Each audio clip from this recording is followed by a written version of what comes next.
Et donc ils ont clôturé parce qu'on avait demandé donc le rapport d'ADN. Et ce rapport d'ADN, puisque le juge disait toujours oui, il a l'ADN, et que c'était un élément qui est fiable à 100%, donc au début on ne l'a pas contré, parce qu'on se dit bon, elle ne peut pas mentir, on ne pourrait pas mettre en doute, on ne pouvait pas penser que le juge était dans la combine et qu'il était en train de mentir. Et au final, quand on a demandé qu'elle nous montre la preuve que l'ADN elle l'a bien dans les mains, sa réponse a été une condamnation de 15 000 € d'amende pour abus de procédure.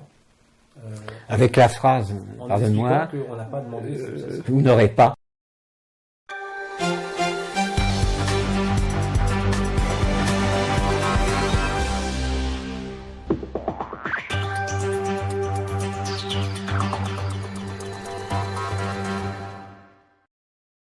Bonsoir messieurs. Bonsoir Patrick. Donc, bonsoir Patrick. Vous êtes Christian Cotten, on vous connaît depuis nombreuses années pour être un fervent défenseur de certains dossiers judiciaires. Bon, on en reparlera, on aura l'occasion de toute façon en reparler, puisque ce soir on est là pour votre affaire à vous, monsieur Kabyle, qui est une affaire assez incroyable de, je peux dire, trafic de corps, de trafic d'organes, je sais pas comment la définir, en tout cas, vous allez nous expliquer, ça concerne votre maman qui est décédée en 2001, et pour laquelle vous m'avez justement amené le dossier, mais c'est assez incroyable, donc des actes civils en double, une exhumation d'un corps, vous nous expliquerez l'histoire, mais c'est tout à fait incroyable.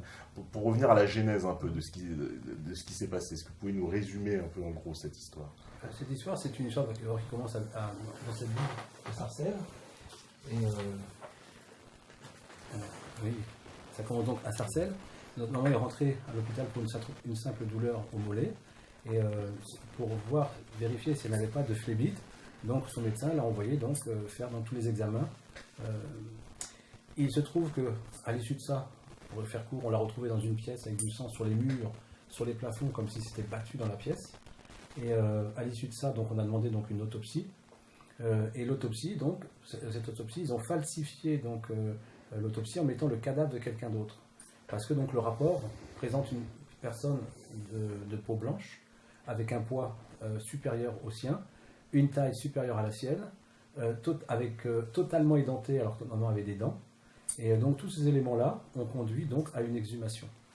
Et cette exhumation a été extrêmement frauduleuse, puisque l'article 2213-40 du Code de la police funéraire prévoit que la famille doit être présente, le membre le plus proche, en tout cas de la défunte, de la personne, doit être présent lors de l'exhumation. Et il se trouve que l'horaire qui avait été fixé par la ville de Sarcelles était de 8h30, et nous on est arrivés, parce qu'on n'avait pas confiance donc, au niveau de ces personnes, on est arrivés donc à 5h30 du matin aux portes de ce cimetière, sachant que c'était à 8h30. Et nous avions bien fait, parce qu'à 6h, il y a une personne qui rentre dans le cimetière pour l'exhumation, et il se trouve que les personnes étaient déjà, et que quand cette personne est entrée à 6h du matin, on a observé qu'il y avait d'autres personnes dans le cimetière. Ils étaient 14 au total. Donc, on a vu une personne rentrer, et quand nous on est rentrés à 8h30, il y avait 14 personnes au total dans le cimetière. Donc, la question c'était à quelle heure sont rentrées les autres personnes, sachant que nous on était là à 5h30 du matin, qu'on a vu une seule personne rentrer à 6h, et que l'opération était déjà faite. Et sur un document de la mairie, pour se couvrir, certains ont mis qu'il y a eu donc effectivement une exhumation, creusement d'une tombe, plus je ne sais pas trop quoi, et ils ont marqué que ça a été fait en dehors des heures légales. Donc c'est bien marqué sur les documents. Et malgré tous ces éléments, donc encore une fois, on nous a toujours donné tort dans ce dossier. Et pourtant les éléments parlaient d'eux-mêmes. Oui, parce qu'il y a plusieurs actes de décès, ce qui est par définition impossible. Il ne peut pas y avoir 2 actes de décès, ça n'existe pas. Et puis plusieurs actes de décès, mais qui sont vraiment en accord avec tout le début de la procédure, puisque quand elle rentre à l'hôpital, on découvre qu'elle est enregistrée sur 2 noms, donc sur 2 numéros, donc c'est comme s'il y avait 2 Madame Kabyle dans la même période. Quand l'autopsie a lieu, c'est 2 corps qui partiront au nom d'Hélène Kabyle, un de Villetaneuse, un de Gonesse pour une autopsie. Quand il y a l'exhumation qui s'est faite, c'est encore... Pardonne-moi, peut-être faut-il préciser que les transports des 2 corps dont tu parles ont eu lieu un 19 février, sachant qu'elle est officiellement morte le 14 et plus vraisemblablement le 13, pardon, et plus vraisemblablement le 9 selon l'écriture, la lettre d'un médecin, et que l'autopsie a eu lieu le 16 avec des transports de corps le 19. Tout à fait. Il y a quelque chose qui n'est pas très clair là. Voilà, donc c'est vrai que ce fait est très important, puisque effectivement, en plus ce sont comme des experts qui parlent. Les experts donc sont unanimes, ils sont 3, et les 3 experts donc ont souligné que l'autopsie a bien eu lieu le 16 février 2001. Or, le déplacement des corps de l'hôpital de Gonesse, et j'ai bien les corps puisqu'ils sont 2, c'est le 19 février 2001. Donc on ne peut pas déplacer les corps le 19 février 2001 pour être autopsié le 16. Mais ça justifie largement le fait qu'on soit étonné de voir que dans le rapport, rien ne correspond à notre maman, puisque dès le départ, ça n'est pas elle qui part se faire autopsier. Et puis après l'exhumation, c'est ce qu'on a retrouvé aussi. Alors là, on est dans presque de la science-fiction. Pardonnez-moi le terme, mais c'est surréaliste. Non seulement c'est surréaliste le contenu, mais ils étaient bien conscients du contenu, puisqu'on avait demandé, donc, et peut-être qu'il y avait pire que ça dedans, hein, parce qu'on avait demandé donc à faire une veillée funéraire. On voulait donc garder le cercueil jusqu'au lendemain, et cette veillée funéraire nous a été refusée. Sachant qu'un criminel en France, même s'il est en prison, on le sortira de prison pour faire sa veillée funéraire. Nous, alors qu'on a le seul crime qu'on a commis, c'est de perdre notre maman d'une façon assez invraisemblable dans cet hôpital, et d'avoir demandé une autopsie. Et donc on nous a refusé cette veillée funéraire. Et quand on a le lendemain, parce qu'on avait demandé donc à participer donc à cette autopsie, donc du coup on a découvert que dans le cercueil il y avait donc un amas de chair humaine coupé en morceaux et notamment une petite cage thoracique d'enfant. Mais on ne peut pas trouver du sang rouge vif après 2 ans et demi sous terre, c'est impossible. Et même le sang, quand il est conservé dans une chambre froide, il noircit, il devient noir. Mais alors que là, il était rouge vif. Donc ça montre qu'il était extrêmement frais et que ce qu'on avait devant les yeux, ça ne pouvait pas être un cadavre de 2 ans et demi, mais quelque chose d'extrêmement récent. Et ce qui est étonnant, c'est que devant tous les éléments qu'on a pu donc présenter donc à la justice, ça c'est toujours vraiment, c'est comme si on parlait soit du chinois, soit en tout cas une langue qui n'était pas comprise des juges, puisque on a toujours été condamné à l'issue de ça. On a été quand même jusqu'à la Cour européenne. Il y a eu une fermeture du cercueil, du dossier. Et donc ils ont clôturé parce qu'on avait demandé donc le rapport d'ADN. Et ce rapport d'ADN, puisque le juge disait toujours oui, il a l'ADN, et que c'était un élément qui est fiable à 100%. Donc au début on ne l'a pas contré, parce qu'on s'est dit bon, elle ne peut pas mentir. On ne pourrait pas mettre en doute, on ne pouvait pas penser que le juge était dans la combine et qu'il était en train de mentir. Et au final, quand on a demandé qu'elle nous montre la preuve que l'ADN elle l'a bien dans les mains, sa réponse a été une condamnation de 15 000 € d'amende pour abus de procédure. Avec la phrase, pardonne-moi, on n'a pas demandé, vous n'aurez pas les résultats. Vous n'aurez pas les résultats de l'ADN. Vous n'aurez pas les résultats de l'ADN. Ah oui, absolument.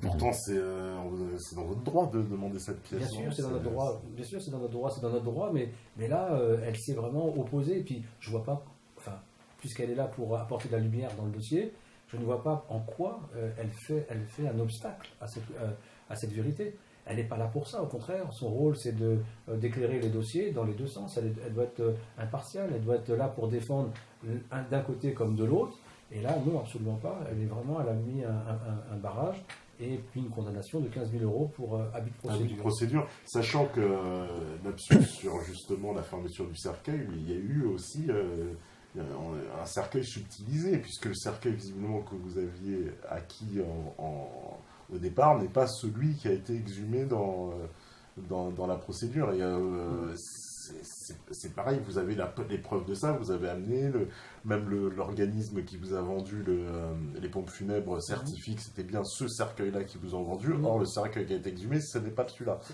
Donc ça, c'est pas possible. Ça, il y a un souci avec ça aussi. Ça. Oui, il y a un souci. Donc c'est vrai que dans ce dossier, alors c'est vraiment la difficulté, c'est qu'il y a une quantité d'éléments, une quantité. C'est-à-dire qu'il n'y a pas une page où il n'y a pas une anomalie. Il y en a tellement, mais tellement qu'on pourrait s'y perdre.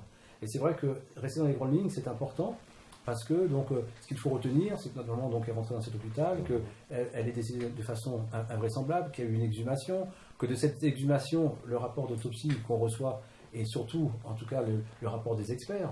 Elle avait déjà des détails, mais qu'aide à comprendre aussi. Quand vous aviez retrouvé le corps, on lui avait ôté les yeux, on lui avait enlevé ses yeux. Les yeux étaient plus là. Les yeux étaient plus là, et il y avait donc une ouverture de l'épaule vers la poitrine. Donc ils se sont servis. Elle était donc sous respirateur artificiel, et on a su par la suite que c'est la façon dont on maintient les organes en vie, en vue d'un prélèvement. Donc elle avait tout, vraiment, toute la situation, tous les éléments étaient là pour montrer qu'ils allaient prélever, ou ils ont prélevé des organes.